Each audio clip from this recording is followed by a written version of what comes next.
In the name of the living God, who was, who is, and is to come. Amen. Amen.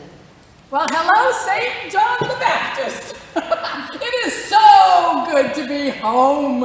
And I want to thank Robert for bringing me this opportunity. And I stand in awe of the talent in this place. The music, the writing, oh my stars, the voice of one. I can't wait to be in the audience when it makes its debut.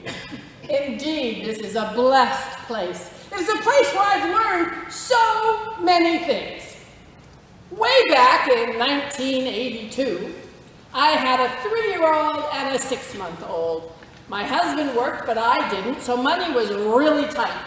And we didn't have neighbors in where we lived. And so it came to me that my little girl needed to be around other children. But I couldn't afford preschool. But Sunday school is free. And even though I hadn't stepped foot in an Episcopal church for way many more years than I care to admit, I began phoning around to see where I might take my little girl. And I would be completely unaffected by the experience, of course. Famous last thoughts, right? So I make a phone call here, and the person who I talked to, some of you may remember, the Reverend Deacon Sally Shippen. Now that's a name that goes back a long time. She was the first female deacon, I believe, in this place, and she was the first feminine voice I ever heard from that pulpit, ever heard in my entire life preaching a sermon, and it changed my life. It changed my life. Well, one day, the phone rang, and it was Sally, and she said, "LouAnn, I have something I want you to do for me." "What's that?" I said. She said, "I want you to come and teach Sunday school." Oh, the panic. I didn't know anything from anything. I didn't know a proper, from anything. But she said, "Don't worry, there's a curriculum. I'll give you all your supplies, it'll be fine." So, with fear and trembling, I said, "Okay." And she put me in the kindergarten classroom. Probably because I had small children. I had had a degree in education, secondary education, communications in college. And I did have small children, but I gotta tell you, arts and crafts were not my thing. Things went along okay, until we got to the Feast of Christ the King. And yes, there was a curriculum. And the curriculum called for arts and crafts. The children were given construction paper, glitter, sequins, ribbons, and glue. They were called to make crowns.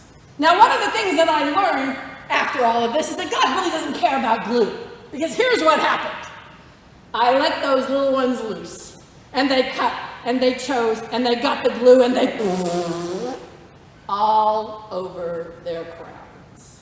And then, when all was done, they put them on their heads. And then, they came up for communion. And I sat back there, where I like to sit, and I looked around in absolute horror as glue and glitter and ribbons were oozing down the sides of those crowns and into the heads and hair of the little flock, the little lambs, all gathered round the room. Now, if that wasn't bad enough, come communion, the moms and dads took those crowns, got this hair off of it, and the children came up for communion. Now, back in the day, Father Roy always placed his hand on the head of the child being blessed instead of receiving communion. And I sat in absolute horror as I watched Roy looking at his hands like, what is going on? Panic filled my heart. I was sure my time at this wonderful place was over. Oh, it was an awful, awful feeling. But I learned a lot. I learned that the voices around me were kind. I learned that the voices of the people of St. John the Baptist were welcoming and helpful. And some of them thought it was actually funny, thank goodness.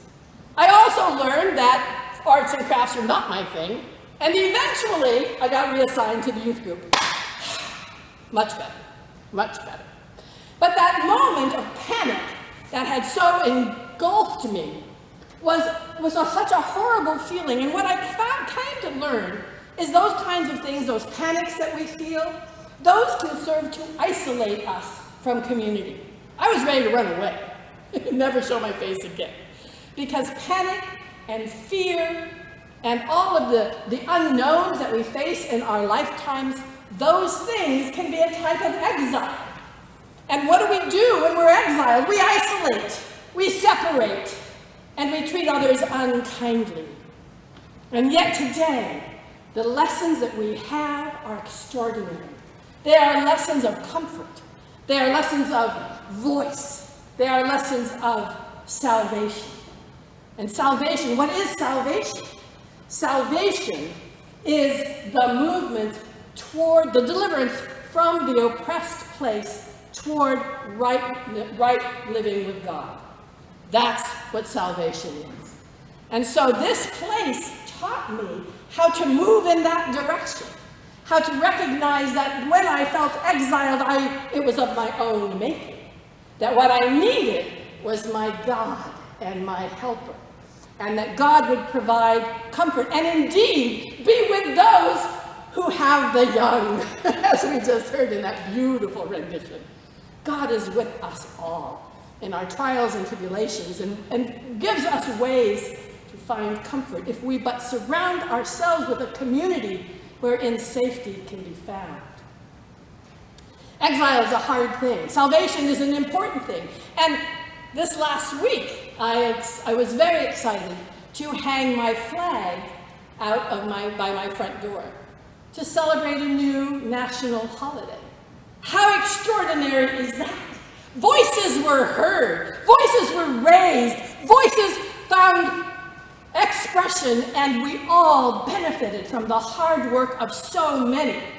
And I loved seeing the interview of Opal Lee, the 90-something-year-old grandmother of Juneteenth, who fought and fought and fought to get this national holiday. And she knew, she believed, she trusted that someday it would come to pass. And so we got to hang our flags on Juneteenth to celebrate a new national holiday, to bring people out of oppression toward right living with community and with God.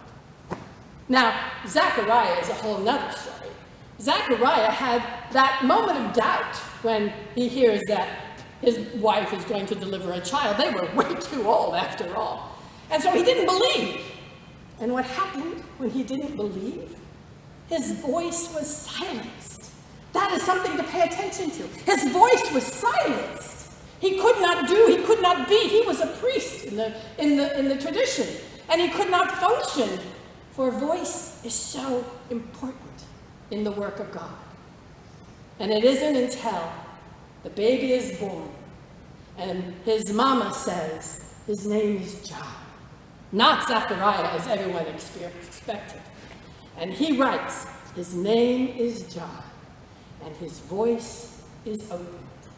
And he speaks this beautiful, wonderfully sung message of salvation, of coming away from the oppressed places, of finding our voices so that we can help bring justice in a world that needs it so desperately.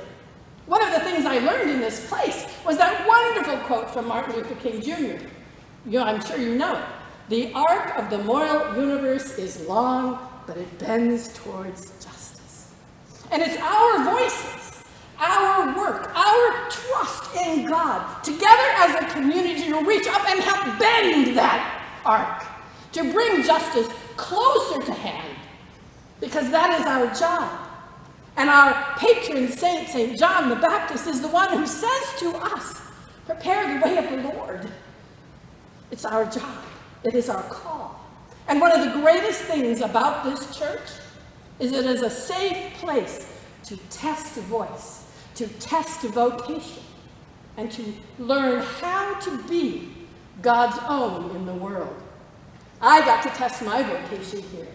I got to be Sunday school teacher and youth group leader, and eventually this work led me to, which led me to ordination, which led me a million places I never expected. This is a place that will support. This is a place that will sustain. This is a place that gives your voice a place to be heard. So let those voices ring out. Let us work together. Because yes, God didn't care too much about Elmer's glue, but God cares about that which binds us together. Community, love, and the work of the Holy One. It binds us. And let us celebrate and rejoice. Amen.